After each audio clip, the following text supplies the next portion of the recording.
we interrupt this program for the sales prevention department. Every month, every single month, I have to do something I don't love to do to a company that loves to make my life a living hell when I buy from them. Have you all been through this process before? It's very painful. Now, I'm gonna do something a little different today in my sales prevention department. Normally what I do, and I did something different last month. Do you guys remember what I did last month? Last month I talked about a company that was doing amazing things when it came to their sales process. Normally I'm a little mean normally, right? I normally dig in and I talk about all the bad things that are happening. But this month, and a lot of times it's on their follow-up, what happens after a sale is made, and I find that most businesses, once they make a sale, they disappear like a cat in the night, right? But I'm going to do something a little different in this sales prevention department episode here today, and I'm going to talk about the mistakes that get made on a massive scale, by the way, when you're attracting leads, writing ads, putting postcards out there, print magazines, websites, videos. So any of you getting, and be honest, or do any of you feel like you're getting just kind of a mediocre or a terrible result with your lead generation, with getting leads? This is probably like the worst room to ask this to because most people are doing so well in this room. But most people are in this space, okay? So what I'm going to do today is I'm going to give you an example of 3 advertisements in which, if these things don't prevent sales, I mean, if these don't tell you what you should be doing in your advertisement, I don't know what will. So the first guy, and this is, I have a financial advisor in the room somewhere. Gentleman, one of my guests. So he's 40 years in the business, right? Any other financial bills in the accounting, financial advisor.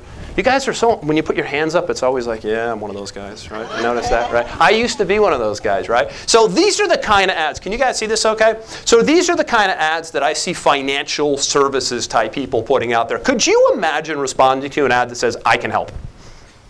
That's the pitch. I can help. Now, what does that insinuate? First of all, do I assume all of you need help?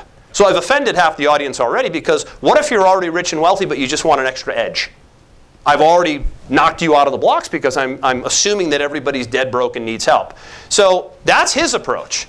Okay, now I know with that industry there's issues and things they can and can't say in the financial space, but leading with I can help is very patronizing, right? Not the way to go. Now if you can't read this, I'm going to read it to you. It says, uncertain if you have enough money to retire on. I can help. For 20 years I've helped mature investors.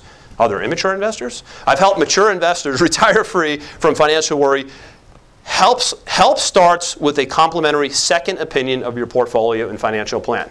How intrigued are you? Anyone? Are you calling that guy?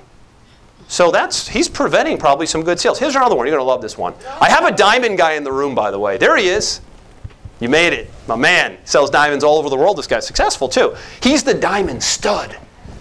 He's a stud. Get it? He's a diamond stud. Diamonds are studs, but he's a stud. So this ad says, when it comes to buying a diamond in Appletown, I think that's where he is, the guy lives and breathes diamonds. He even named his dog Diamond. So whether you're looking for a half carat or an exotic 3 carat canary diamond, Jason the stud, man, you want to see. Now, is there any benefit in any way, shape, or form that is made clear to the audience reading this? Except that he's a stud. And man, it's cool to be a stud, right? So this guy probably says, man, I ran this print advertisement in my local newspaper and I just can't figure out why the phone never rang. This is what they say. So the diamond stud, another example. No real value. No call to action. All he did was list his phone number. Is that enough today? Was enough 20 years ago, certainly not today. Here's another one. You're going to love this one. Your closets are so narrow, it makes Cheney look liberal. This was obviously back in the Cheney-Bush days. Manhattan mini storage, call. I mean, really? So is this enough today? So we complain about advertising not working, direct mail not working, print ads not working. I run traffic to my website, that's not working. But when we get cute with our ads, we prevent sales.